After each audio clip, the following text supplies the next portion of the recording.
Picard Season 3 is now over, and once again, the TNG crew has followed the second star on the right and made their final journey together. So how did this season do? And was it enough to save the series' reputation as a whole? That's what we're going to talk about today, but before we do, please leave a like, comment, and subscribe, and I'll love you forever. Also, be aware, heavy spoilers ahead. It's no secret that Star Trek Picard has had its share of problems. Shut the fuck up. Which is odd because it certainly seemed like a good idea.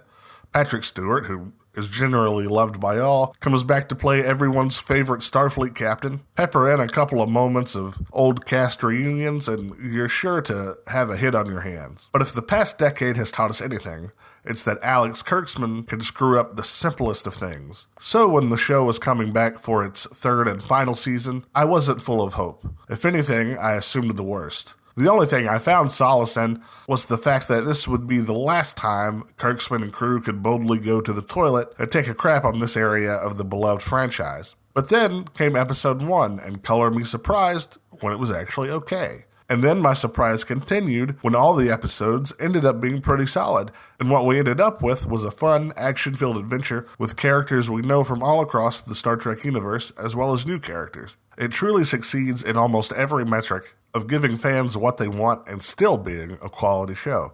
So first, here are some things that I really liked about the show. Number 1 is the cast. Just to get it out of the way, the OG TNG cast is still great together, and they are somehow able to step into these roles 20 or so years later as if they'd never left them. This is certainly true for Jonathan Frakes, who I wasn't aware was such a good actor, or at least he's able to act the heck out of the Riker character still, and it was a lot of fun to see Riker in a command role this time around instead of the first officer role, and I really enjoyed seeing him and Picard as equals rather than commanding officer and first officer. Michael Dorn has still got it as Worf. I think this is the best work he's done as the character. He still has great comedic timing when needed, and he's really able to pull a ton out of the character, showing off his self-reflective side, and also having a lot of fun as the warrior Worf that we all know and love. Jeri Ryan, as 7 of 9, I thought added a lot to this season. I was kind of so-so about her in Picard Season 1, but in this I think she was able to shine. And that is in no small part to Todd Stashwick as Captain Liam Shaw. He was great as the sarcastic and generally annoyed captain of the Titan, which is something I'll touch on in just a little bit later. Amanda Plummer was obviously having a lot of fun being the evil and vengeful Vadic. And finally, Ashley Sharp Chestnut as Sydney LaForge, one of the daughters of Geordie LaForge, was also really good. I don't recognize her from other work, but I'll definitely keep an eye out for her in future projects. And of course, all of this isn't to say that everyone else didn't do well. Everyone from the smallest part to the biggest part did a great job. There's nothing to me that stands out as being bad or unbelievable. Now, when it comes to legacy shows like this, there's typically a lot of fan service. And typically, I'm not one for a ton of fan service. Most of the time, it can tend to be excessive or enter the realm of cheesy sentiment. And there is certainly a ton of fan service in this show. There are returning characters from different Trek shows, many references to the original series. They even start just naming other ships like Voyager as it sets in stasis at the Starfleet Museum. But somehow, they manage to walk the fine line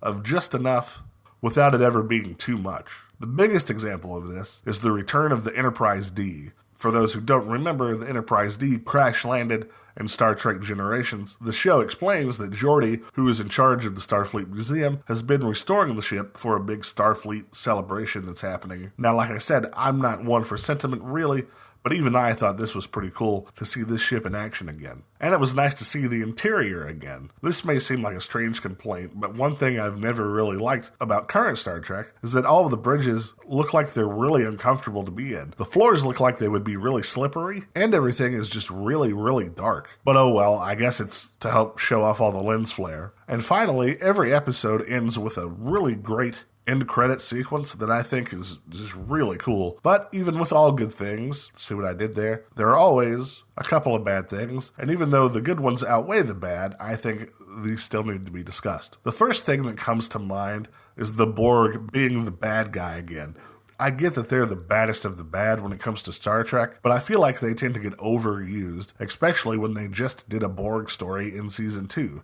With enemies like this, less is always more. Once again, as they have, I think, 4 times now, is the supposed end of the Borg. I'm sure they'll return in some form or fashion, but I think Maybe give them a solid 5 or 10 years of not being used and explore other dangers in the galaxy that aren't the Borg. But I get it, the Borg is a big name. People who aren't Star Trek fans know what the Borg is. They know the history somewhat of the Borg. Back when TNG was still running, Picard being assimilated into the Borg was a big deal in pop culture. Even my mom knew about it. So I certainly understand why, with this being the final season, that they would want to end with a big villain. I still think it was unnecessary, but that's just me. Also, I didn't like how Data came back. It has nothing to do with Brent Spiner, but the way he came back felt overly contrived. Turns out Starfleet has Data's brain running security for a black site, and eventually the crew have to break into it for reasons of the plot. Now, I had a feeling that Data was the security, and I figured the way that we would see Data would be having them upload data to the ship computer, so he would be a hologram, kind of like the Doctor in Star Trek Voyager. But of course they didn't do that, probably mostly because they needed a way to justify why Data looks 20 years older than he used to. But it is what it is. In this version, he has a bit of lore as part of his personality, so it allows Brent Spiner to do a bit more than the typical Data shtick. And finally, and perhaps unforgivably, is the death of Captain Shaw. I really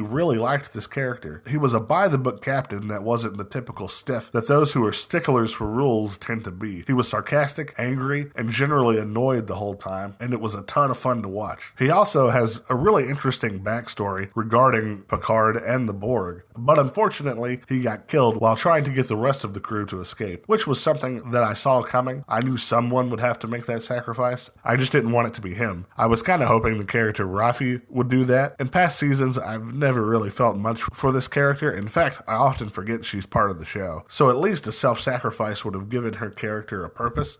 But alas, that was not meant to be. However, I will say at the end of this episode, we do see her as the first officer on the newly christened Enterprise G with 7 of 9 as captain. And I thought, hey, this might actually work as a show. Now, will it? I don't know. I'm not even sure if another Star Trek show is even in the works, but I think a show with these two at the helm might be really interesting. And as far as dislikes go, that's really about it. The rest of the show, I thought, was very good. It manages to bridge the generational gap with ease and will make new fans happy as well as please old fans. So now that the finale is over and the show is behind us, I guess we have to reflect on the bigger significance of what Picard Season 3 was. Because honestly, I think we all know that before this season, Star Trek was pretty much dead. Just another bloated, rotting carcass of a once-beloved property caught in the wake of the destructive force that is Bad Robot. But somehow, showrunner Terry Matalas managed to cobble together different elements from all across the Star Trek universe and, like Dr. Frankenstein, breathe new life into what we all thought was dead. There is a final shot in this finale of the crew getting together for one more poker game. As the credits begin to roll, the game continues, and at this moment, you honestly don't see actors acting. You don't see characters reading lines. You see friends laughing and enjoying each other's company. Now, I don't know the personal relationships of all these people. They may have barely spoken to one another in the past 20 or so years, but at this moment, they seem to have just picked up right where they left off. And this was a great and clever way to end on a note that was emotional, certainly. It didn't feel like it was trying to milk emotion out of the moment. It felt very organic rather than contrived, which I think was very nice. So in the end, Picard Season 3 is really a testament to what can happen when writers respect the source material of the properties that they're writing, and also the importance of having showrunners who are fans and who are able to protect the legacy of those properties. Well, that's it for this one. Did you guys watch Picard Season 3? What did you think about it? Leave a comment below and let me know. And as always, thanks so much for being here, and we'll see you next time.